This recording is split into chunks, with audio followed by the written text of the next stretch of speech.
Class 8 math NCERT CBSE के book से exercise 16.1 चल रहा था। ठीक है, अब 16.1 के क्वेश्चन नंबर किस पे आ गए हम लोग?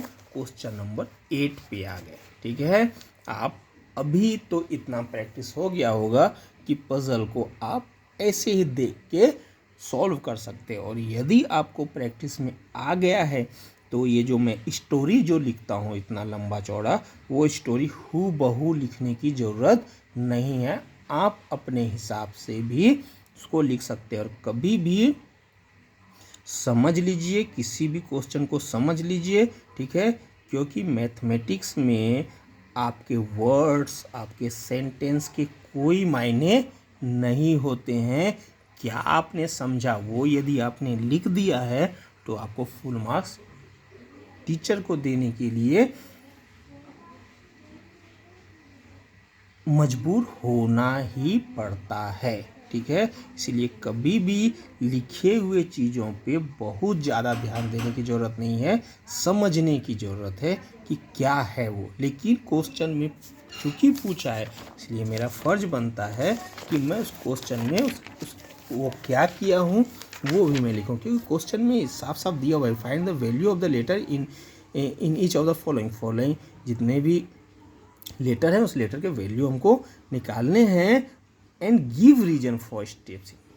ठीक है, स्टेप जो इन्वॉल्व है उसके रीज़न भी हमको बताने के हैं, इसलिए रीज़न तो हमको बताना ही पड़ेगा। ठीक है, तो इसलिए मैंने एक लिखा, आप अपने हिसाब से उसको कैसा भी आपने जो किया बस उतना ही लिखना है, उससे ज़्यादा कुछ लिखने का नहीं है। ठीक है, तो यदि उतना सामर्थ्य, उतनी शक्ति यदि किसी और चीज़ को समझने में, किसी और चीज़ को याद रखने में लगाएंगे तो आपको बेनिफिट मिलेगा। ठीक है, इसके पीछे इसके स्टोरी को ज़्यादा देखने, इसलिए इसको अच्छे से समझिए और हमेशा अपने मन से जो भी है उसको लिख डालिए। ठीक है, उसके पीछे बहुत ज़्यादा स्टोरी के पीछे बहुत ज़्यादा जाने की ज़रूरत नहीं है। ठीक है, मैं बार बार हर एक जगह में बोलता हूँ, लिखता मैं ज़्यादा हूँ लेकिन मैं आपको स्पष्ट बोलता हूँ कि लिखने पे ज़्यादा ध्यान नहीं देने का है, लिखने का है। लेकिन आपको जो समझ में आता है, आपने जो किया है वही लिखने का है। ठीक है, अब समझिए यहाँ पे क्या है, क्वेश्चन नंबर 8 में क्या है,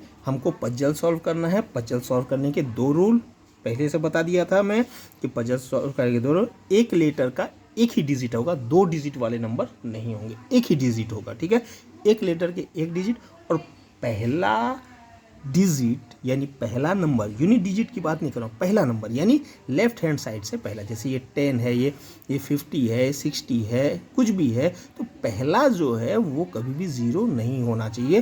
क्योंकि यदि ये 0 हो जाएगा ना तो 060 मान लीजिए है।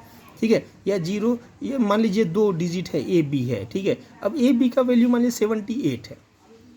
ठीक है, तो ये 78 2 डिजिट वाले नंबर हमको दिख रहे हैं साफ साफ। ठीक है, AB का 78 2 डिजिट वाले नंबर दिख। अब यदि आपने इसको 0 लिख दिया, 08 लिख दिया, तो ये तो एक ही डिजिट वाले नंबर हो गए ना, 0 का तो कोई मतलब ही नहीं हुआ।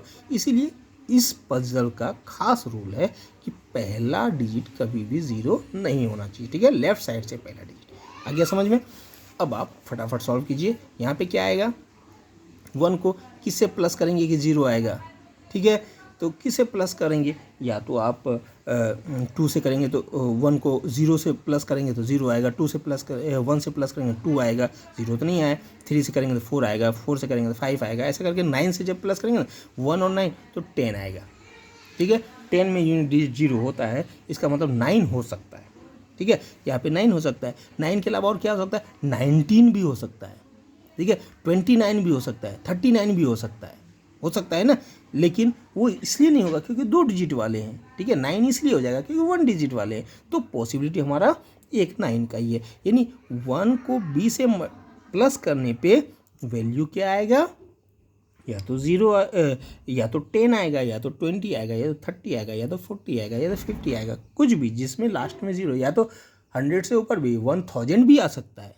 ठीक है, 1000 भी भले नहीं होगा। ठीक है, लेकिन हम पहला तो यही सोचेंगे कि चलो वो भी आ सकता है। ठीक है, तो क्या होगा, 1 + B को जब भी हम प्लस करेंगे, यहाँ पे 9 के लिए हमने देख लिया था, 19 तो होगा नहीं, 9 के लिए देख लिया था, ये पकड़ में आ गया कि 9 होगा, तो 1 और 9 10 0 1 बचा, 1 यहाँ कैरी फॉरवर्ड में 1 गया, ठीक है। अब 1 को ए से प्लस करेंगे, यहाँ पे यदि 9 रखे तो यहाँ 9 अपने आप आना ही चाहिए, ठीक है।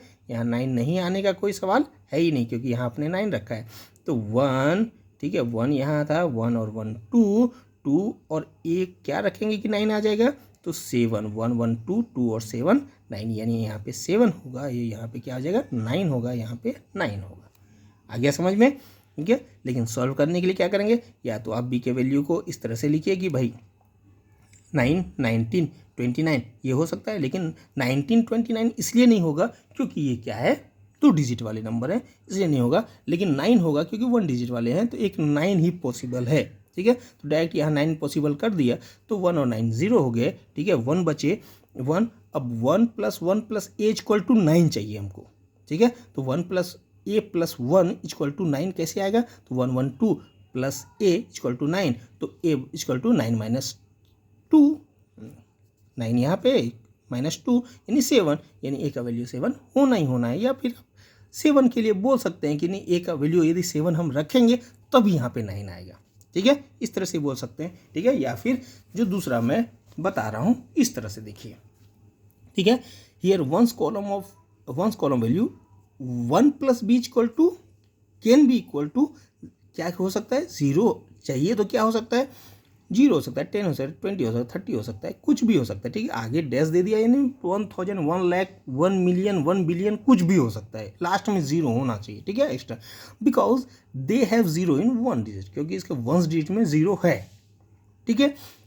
But a 1 + b is equal to 0 यदि है, तो b का वैल्यू क्या हो जाएगा, 1 चला जाएगा इधर, 0 में -1 यानी -1 होगा, और माइनस डिजिट तो पॉसिबल है ही नहीं, यहाँ तो कोई स्टार्टिंग में तो कोई कैरी फॉरवर्ड होता नहीं है, तो कुल मिला के -1 आया, -1 तो संभव ही नहीं है, यानी पहला फेल हो गया 0, ठीक है, पहला 0 के लिए फेल हो गया। अब 10 के लिए चेक किए तो b इक्वल टू क्या हो जाएगा, 10 में 1 गया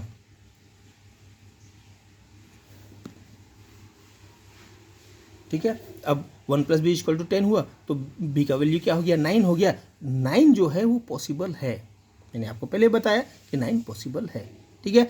अब 1 + b = 20 यदि हम रखते हैं, 20 के लिए भी हमको चेक करना है, 20 रखते हैं तो b का वैल्यू 19 आ जाता है, but b stand for 1 digit only, b क्या है सिर्फ एक डिजिट के लिए ही ना स्टैंड करता है, बार बार बता रहा हूँ मैं।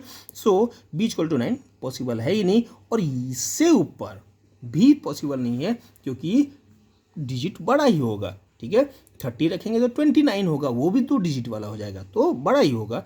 Also value of 1 + b = more than 20 is also not possible, because in that case b's value will be more than 1 digit, 1 digit से ज़्यादा ही होगा, कम नहीं हो। 1 मिलियन भी लेंगे तो वो भी 1 डिजिट से ज़्यादा ही होगा, ठीक है। 1000 लेंगे वो भी 1 डिजिट से ज़्यादा ही होगा, तो संभव ही नहीं है। आ गया समझ में, तो यहाँ तक क्लियर हो गया, यानी एक ही पॉसिबिलिटी है कि a का वैल्यू 9 हो, ठीक है। So value of b will be 9 और b = 9 होगा। फर्स्ट हमने b निकाल लिया, अब हमको निकालना है a, ठीक है।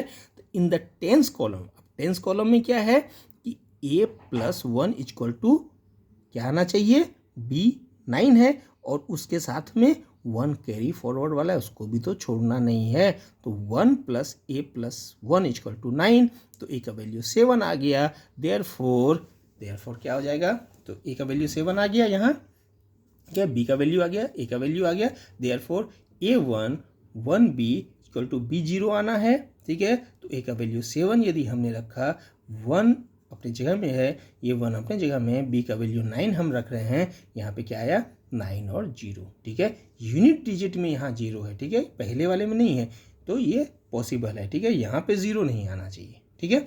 तो अब देखिए 1 और 9 क्या हो गया, 10 0 1 7 और 1 8 और 1 9 90 आ गया। इसका मतलब b का वैल्यू 9 होगा और a का वैल्यू क्या होगा 7 होगा। इसके साथ ही क्वेश्चन नंबर 8 कंप्लीट हो गया, ठीक है।